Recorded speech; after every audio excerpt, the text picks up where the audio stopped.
வணக்கம். இன்னைக்கு நாம ஒரு இன்ட்ரெஸ்டிங்கான விஷயத்தை பத்தி பேச போறோம்.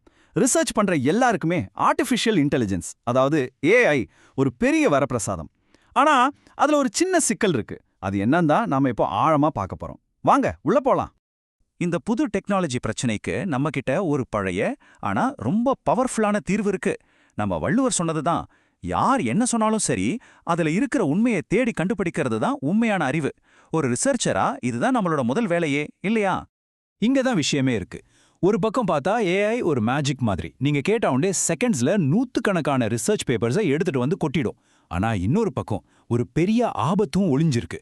அது கொடுக்குற சில பேப்பர்ஸ் காலாவதியானதா இருக்கலாம், தரம் குறைஞ்சதா இருக்கலாம், ஏன் சில சமயம் அப்படி ஒரு பேப்பரே உலகத்துல இல்லாம இருக்கலாம். கம்ப்ளீட்டா ஒரு பொய்யை கூட அது சொல்லும்.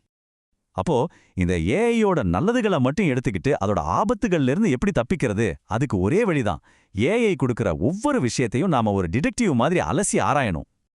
ஏஐல இருக்கிற ஒரு பெரிய பிரச்சனைக்கு பேரு ஹாலுசினேஷன், அதாவது தகவல் புனைவு. சிம்பிளா சொல்லணும்னா, இல்லாத ஒன்ன இருக்கிற மாதிரி ரொம்ப நம்பிக்கையா சொல்லும். அதுவும் எப்படி? இல்லாத ஒரு ரிசர்ச் பேப்பரை இல்லாத ஒரு ஆத்தர் பேர்ல இல்லாத ஒரு டைட்டிலோட உருவாக்கிடும்.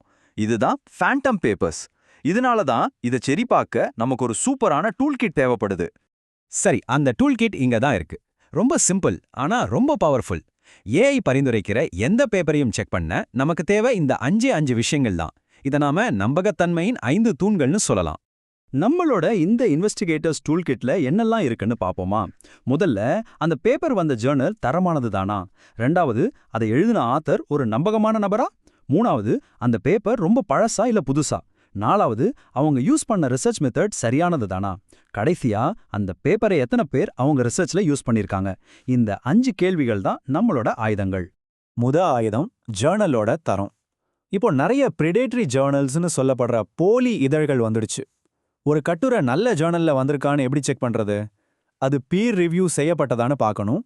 அப்புறம் Scopus, UGC care list, web of science மாதிரியான அதிகாரப்பூர்வ டேட்டாபேஸ்ல அந்த ஜேர்னல் பேர் இருக்கான்னு ஒரு தடவை செக் பண்ணிடணும். அடுத்து, ஆத்தரோட நம்பகத்தன்மை. அந்த பேப்பரை எழுதினவர் உண்மையிலேயே அந்த ஃபீல்ட்ல ஒரு எக்ஸ்பர்ட்டான தெரிஞ்சிக்க வேண்டாமா? அதுக்கு சிம்பிளா கூகுள் ஸ்காலர்ல அவங்க பேரை தேடுங்க. அவங்களோட ஹெச் இண்டெக்ஸ் என்ன, அவங்களோட மற்ற பேப்பர்ஸ்க்கு எவ்வளோ சைட்டேஷன்ஸ் வந்திருக்குன்னு பார்த்தாலே போதும், அவங்களோட திறமை ஓரளவுக்கு தெரிஞ்சிடும். கால பொருத்தம் இது ரொம்ப முக்கியம். குறிப்பா சயின்ஸ் அண்ட் டெக்னாலஜி மாதிரி வேகமா வளர்ற துறைகள்ல 5ல இருந்து 10 வருஷத்துக்குள்ள பப்ளிஷ் ஆன பேப்பர்ஸ் தான் பெரும்பாலும் யூஸ்ஃபுல்லா இருக்கும். ரொம்ப பழைய தகவல்களை வச்சுக்கிட்டு ஒன்றும் பண்ண முடியாது, இல்லையா? இப்போ நம்ம எல்லாருமே ரொம்ப ஆர்வமா எதிர்பார்த்த பகுதிக்கு வந்தாச்சு. ஏஐ உருவாக்குற அந்த ஃபேண்டம் பேப்பர்ஸ், அதாவது போலி கட்டுரைகளை எப்படி கண்டுபிடிக்கிறது? இதுக்கு ஒரு ஃபுல் ப்ரூஃப் டெக்னிக் இருக்கு. அதை இப்ப பார்க்கலாம். மறுபடியும் சொல்றேன், ஹாலுசினேஷனா என்ன? ஏஐ செய்கிற ஒரு தப்பு, இல்லாத ஒரு ரிசர்ச் பேப்பரை ஒரு போலி ஆத்தர் பேர்ல ஒரு போலி டைட்டிலோட, ஏன் ஒரு போலி டிஓஐ நம்பரோட ரொம்ப நம்பிக்கையா அவங்க முன்னாடி வைக்கும். பார்க்கறதுக்கு அச்சசலா ஒரு ஒரிஜினல் பேப்பர் மாதிரி இருக்கும். இதுல தான் நம்ம உஷாரா இருக்கணும். இந்த போலி பேப்பர்ஸை கண்டுபிடிக்க நாம ஒரு டிடெக்டிவ் மாதிரி வேலை செய்யணும். 4 ஸ்டெப் தான். முதல்ல டிஓஐ நம்பரை செக் பண்ணுங்க. ரெண்டாவது, கூகுள் ஸ்காலர்ல தேடுங்க. மூணாவது, அந்த ஜேர்னலோட வெப்சைட்டுக்கே போய் பாருங்க. கடைசியா, அந்த ஆத்தரோட ப்ரொஃபைல்ல இந்த பேப்பர் லிஸ்ட் பண்ணிருக்காங்களான்னு உறுதிப்படுத்துங்க. இந்த 4 ஸ்டெப்ல ரொம்ப ரொம்ப முக்கியமான முதல் ஸ்டெப் இந்த டிஓஐ செக் தான். ஏஐ கொடுத்த பேப்பரோட டிஓஐ நம்பரை காப்பி பண்ணி நேரா DOI.org வெப்சைட்டுக்கு போய் தேடுங்க. அங்க அந்த நம்பருக்கு எந்த பேப்பரும் இல்லைன்னா அப்பவே நீங்க சந்தேகப்பட ஆரம்பிச்சிடலாம். இதுதான் முதல் மற்றும் வேகமான சோதனை. ஓகே, நாம இப்போ தனித்தனியா பார்த்த இந்த எல்லா டூல்ஸையும் ஒன்னா சேர்த்து ஒரு கம்ப்ளீட் ஒர்க் ஃப்ளோவா மாத்த போறோம். அதாவது ஸ்டெப் பை ஸ்டெப்பா எப்படி குவாலிட்டியான ரிசர்ச் பேப்பர்ஸை செலக்ட் பண்றதுன்னு பார்க்கலாம். இதுதான் அந்த 6 படிநிலை வேலை திட்டம். ஸ்டெப் 1, ஏஐ கிட்ட இருந்து பரிந்துரைகளை வாங்குறது. ஸ்டெப் 2, 3, 4, ஜேர்னல் குவாலிட்டி, பேப்பர் புதுசா இருக்கா, சைட்டேஷன் கவுண்ட் எவ்வளோன்னு செக் பண்றது. ஸ்டெப் 5, அது போலி பேப்பரானு கண்டுபிடிக்கிறது. கடைசியா ஸ்டெப் 6, எல்லாத்தையும் வச்சு ஒரு ஃபைனல் லிஸ்ட் ரெடி பண்றது. அவ்வளோதான். இதுல அந்த 4வது ஸ்டெப், அதாவது சைட்டேஷன் கவுண்ட்.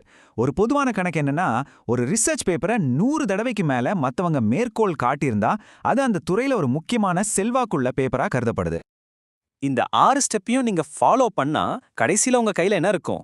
உங்க ரிசர்ச்சோட அஸ்திவாரமா இருக்க நல்லா சரிபார்க்கப்பட்ட 10ல இருந்து 15 சூப்பரான உயர்தரமான பேப்பர்ஸ் கொண்ட ஒரு லிஸ்ட் இருக்கும். இதுதான் நம்மளோட இலக்கு. சரி, நம்ம இந்த பகுப்பாய்வோட இறுதிக்கு வரோம். ஒரு விஷயத்த நல்லா ஞாபகம் வச்சுக்கோங்க. ஏஐ ஒரு சூப்பரான கருவி தான். ஆனா அந்த கருவியை சரியா இயக்குற மாஸ்டர் நீங்க தான். உங்களோட திறனாய்வு சிந்தனைக்கு ஈடு இணை எதுவுமே கிடையாது. இன்னொரு தடவை வள்ளுவர்கிட்டயே போவோம். ஒரு விஷயத்தோட நல்லது கெட்டது ரெண்டையும் பார்த்து அதுல எது அதிகமா இருக்கோ அதை எடுத்துக்கணும்னு சொல்றாரு. இது நம்ம ரிசர்ச் பேப்பருக்கும் கரெக்டா பொருந்தது இல்லையா? ஒரு பேப்பரோட நிறைகளை, அதாவது அதோட தரத்தை, குறைகளோட, அதாவது அது போலியா இல்ல பழசான்னு செக் பண்ணி எது பெஸ்ட்டோ அதை நாம எடுத்துக்கணும். இதை இன்னும் சிம்பிளா ஒரு உதாரணத்தோட சொல்லணும்னா, ஏஐ ஒரு கிணறு தோண்டி கொடுக்கிற மெஷின் மாதிரி. ஆனா அந்த கிணத்துல வர்ற தண்ணி குடிக்க நல்ல தண்ணியா இல்லையான்னு செக் பண்ற எக்ஸ்பர்ட் நீங்க தான். அந்த முடிவு உங்க கையில தான் இருக்கு. ஆக மொத்தம் நாம இன்னைக்கு என்ன கத்துக்கிட்டோம்? ஏஐ கொடுக்கிற எதையும் அப்படியே நம்பக்கூடாது, எப்பவும் சரிபார்க்கணும். அந்த 5 தர அளவுகோல்களை பயன்படுத்தணும். போலி பேப்பர்ஸை கண்டுபிடிக்கிற அந்த 4 படி சோதனையில மாஸ்டர் ஆகணும். கடைசியா உங்களோட மிக முக்கியமான கருவி உங்க மூளை தான், உங்களோட திறனாய்வு சிந்தனை தான். பாருங்க, ஏஐ உங்களோட அசிஸ்டன்ட், சந்தேகமே இல்ல. ஆனா நீங்க எப்படி அதுக்கு ஒரு நல்ல கைடா, ஒரு வழிகாட்டியா இருக்க போறீங்க? இந்த கேள்வியோட உங்க ஆய்வு பயணத்துக்கு என்னோட வாழ்த்துக்களை சொல்லி இந்த பகுப்பாய்வை நிறைவு செய்கிறேன். நன்றி.